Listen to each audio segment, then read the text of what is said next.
Mic ടൈസണുമായി ഏറ്റുമുട്ടി തിരിച്ചു വന്നതല്ല കൊണ്ടുവന്ന നമ്മുടെ കോഴിക്കോട്ടുകാരൻ അബൂട്ടി. ബോയ്, ആ കുത്തിയിട്ട സ്ഥലത്തൊക്കെ പൂഴിയോണ്ട് കിഴി കെട്ടിയിട്ട് ഇളഞ്ചു കൂടുതലൊന്ന് പിടിച്ച് മരവിപ്പിക്ക്. ഇതെവിടുന്ന് കിട്ടിയ? ഇറ്റലി അതോ ഫ്രാൻസ്, ജർമ്മനി, കൂബല്ല ക്യൂബ. താടിക്ക് കുത്തിയിട്ടിട്ട് എല്ല് വളഞ്ഞു പോയി. നിങ്ങളെ കുട്ടികളെ പഠിപ്പിക്കാൻ ഭൂഗോളത്തിൻ്റെ ആവശ്യമൊന്നുമില്ല, ഞാൻ കണ്ടുപോയി. നിങ്ങളെ തല മതി. അല്ല, ഞാൻ കാര്യം ചോദിക്കാൻ വന്നതാ. നിങ്ങൾ തോൽവി ഭയങ്കര. ആരെ തോൽവി? നിങ്ങളെ തോൽവി. നിന്റെ വർത്തമാനം കേട്ടിട്ട് എൻ്റെ കൂടെ ഒന്നൊക്കെ ജയിച്ച കാര്യമാണല്ലോ. ആരാണ്ട് ഇന്ത്യയിൽ നിന്ന് ഇതുവരെ പുറത്തു പോയിട്ട് ജയിച്ച്? കോടിക്കണക്കിന് രൂപ കോഴ പറ്റി മാതൃരാജ്യത്തിന് ഉറ്റിക്കൊടുത്ത ക്രിക്കറ്റ് താരങ്ങൾ തോറ്റല്ല പ്രശ്നം, പാവപ്പെട്ട ഒരു ബോക്സർ തോറ്റ പ്രശ്നം. ഞാൻ തോറ്റിട്ടുമില്ല, പിന്നെ നിലംപരിശായിപ്പോയതാ. മനസ്സിലായില്ല? പിന്നെ അങ്ങോട്ടില്ലല്ലോ, അടി കിട്ടി കിടപ്പ്. അല്ല, ആരായിരുന്നു എതിരാളി? ടൈസൺ. ഓ, നമ്മുടെ മൈക്ക് ടൈസൺ. നമ്മളെ ടൈസൺ എൻ്റെ അമ്മൻ്റെ മോനാ. എമ്മാതിരി കോമ്പിനേഷനാ പറഞ്ഞാൽ. ഈ എവിടെ കിടക്കുന്നു, അയാൾ എവിടെ കിടക്കുന്നു? ആ ടൈസൺ ആളെങ്ങനെ? മനുഷ്യനല്ല, ചെയ്ത്തായി ബിരിയാണി ചെമ്പിൻ്റെ മൂടുമായിട്ടൊരു പാഹ. ഒരൊറ്റ കൂത്ത് 600 പൗണ്ട് വെയിറ്റാ. അല്ല, അത് ഞമ്മക്കൊക്കെ കിട്ടിക്കഴിഞ്ഞാൽ. എനിക്ക് കിട്ടിയിട്ടാ ഞാൻ ഈ കോലത്തിലായത്. തനിക്കൊക്കെ കിട്ടിക്കഴിഞ്ഞാൽ പൊറാട്ടക്ക് മാവടിച്ചാൽ ജയിക്കും.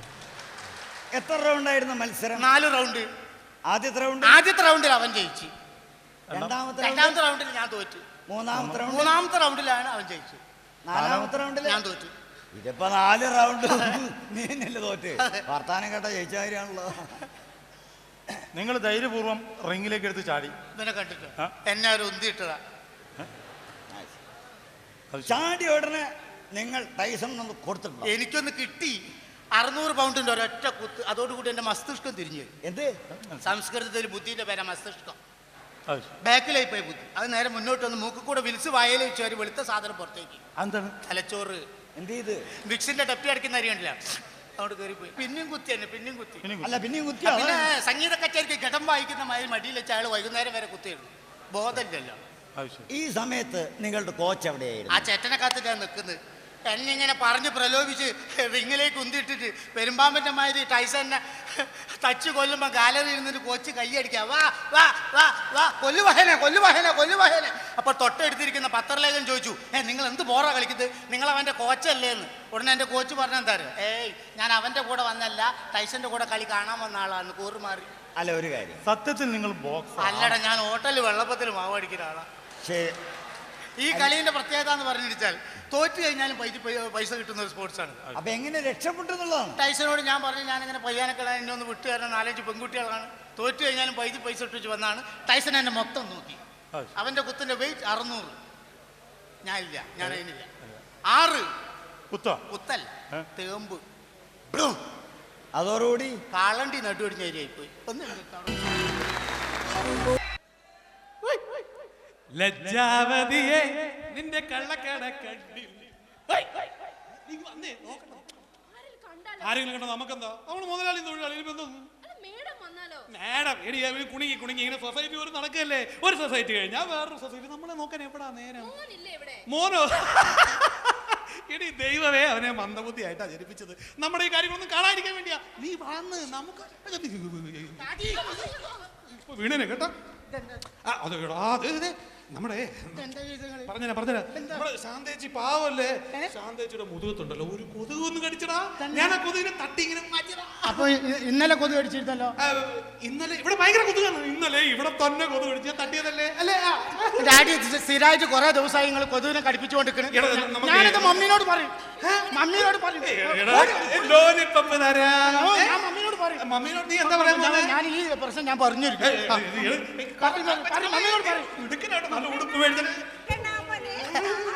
Hi mummy. ഏത് ക്ലബ്ബിന്നാ? അയ്യോ, കണ്ടാ ചർമ്മത്തിന് വയസ്സ് തോന്നുകയില്ല. അതിനു വേണ്ടി മുഖത്ത് നോക്കിയാൽ നല്ലോണം വയസ്സ് തോന്നും. മമ്മി ഡാഡി ഉണ്ടല്ലോ, മമ്മി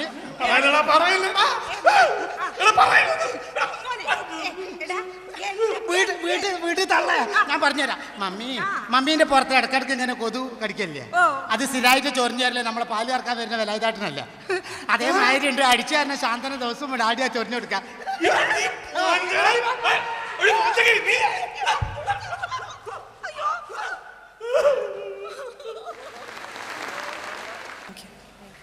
ഹലോ,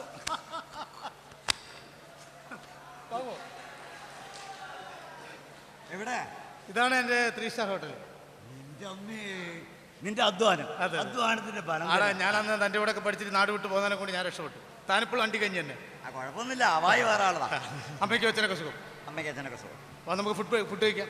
ഫുഡ് കഴിക്കല്ല, എനിക്ക് അതിന് മുമ്പൊന്ന് മൂത്രം വയ്ക്കണം. യാത്ര കഴിക്കണം. ബാത്റൂം നീ നേരെ പോയിട്ട് ലെഫ്റ്റിലേക്ക് തിരിയാ, എന്നിട്ട് റൈറ്റിലേക്ക് തിരിഞ്ഞ് കഴിഞ്ഞ് ബാത്റൂം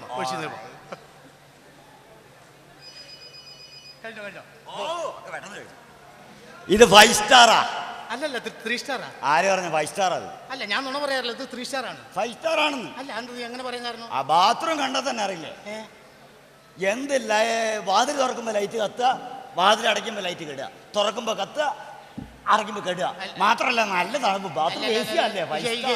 പോയത് നേരെ പോയി ലെഫ്റ്റിലേക്ക് തിരിഞ്ഞ് റൈറ്റിലേക്ക് തിരിഞ്ഞോ? ഇല്ല, ആ ലെഫ്റ്റിൽ തിരിഞ്ഞോട്ടോ മൂത്രം മാറ്റി. നായിന്റെ മോനെ ഫ്രിഡ്ജിലാണ് മൂത്രം വെച്ചത്. സൂപ്പർ സ്റ്റാർ മോഹൻലാലിൻ്റെ അഭിനയ ജീവിതത്തിൻ്റെ 25ാം വാർഷികം കേരളത്തിൽ ഉടനീളം ആഘോഷിക്കുകയുണ്ടായി. മരിച്ചുപോയ നടന്മാർ സ്വർഗലോകത്തും ഈ ആഘോഷം സംഘടിപ്പിക്കാൻ തീരുമാനിച്ചിരിക്കുകയാണ്. ആ ആഘോഷത്തിൻ്റെ ചർച്ച ഒരു വൺമാൻ ഷോ ആയി ഞാനിവിടെ അവതരിപ്പിക്കുകയാണ്. അന്തരിച്ച അനശ്വര നടന്മാരുടെ സ്മരണയ്ക്ക് മുന്നിൽ ആദരാഞ്ജലികൾ അർപ്പിച്ചുകൊണ്ട് സ്വർഗസല്ലാപം എന്ന ഈ വൺമാൻ ഷോ ഞാനിവിടെ നിങ്ങൾക്ക് മുമ്പിൽ സമർപ്പിക്കുകയാണ്.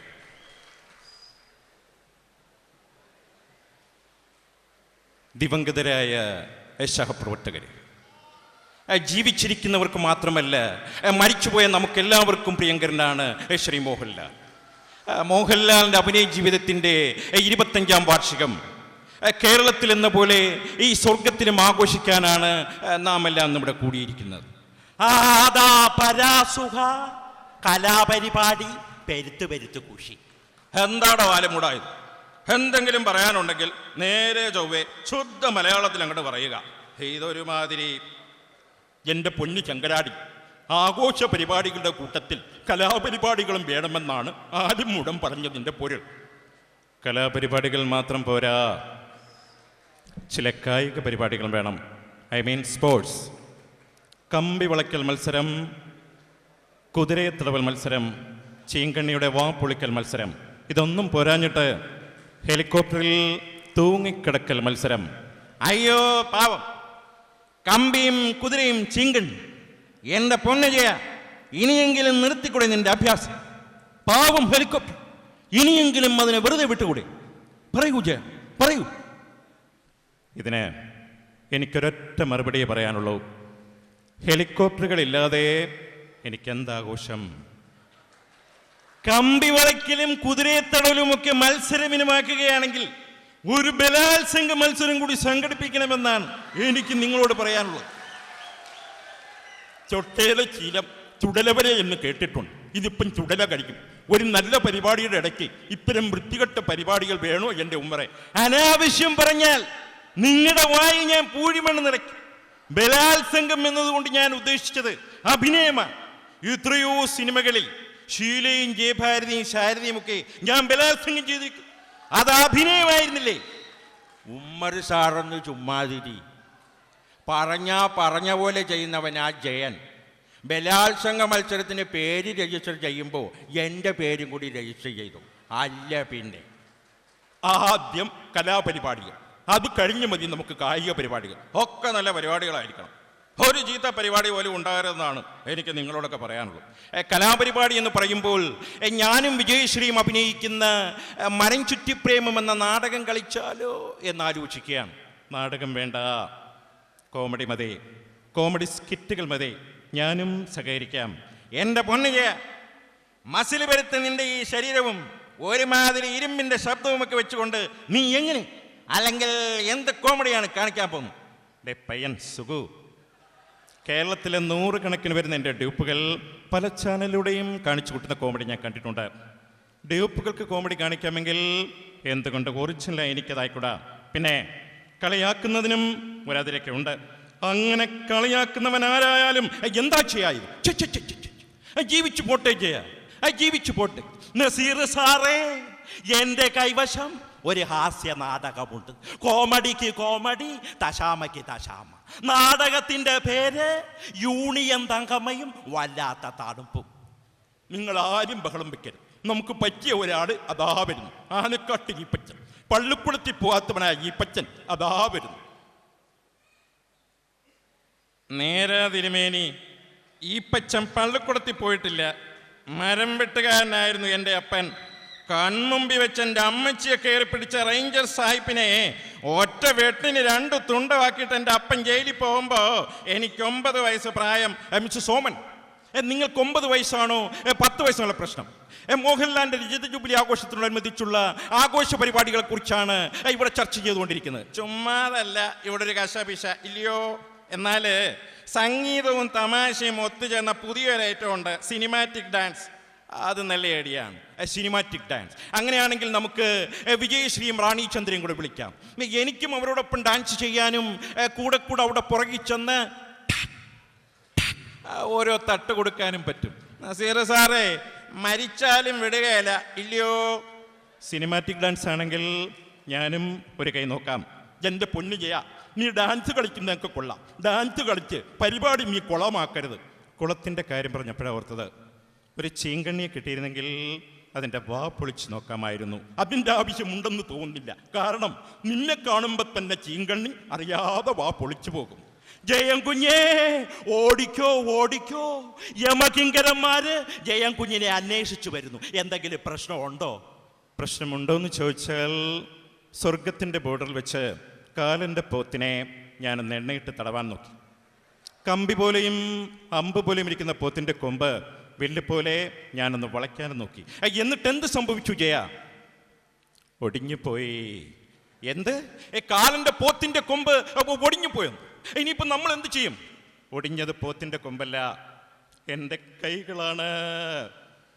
നന്ദി, നമസ്കാരം.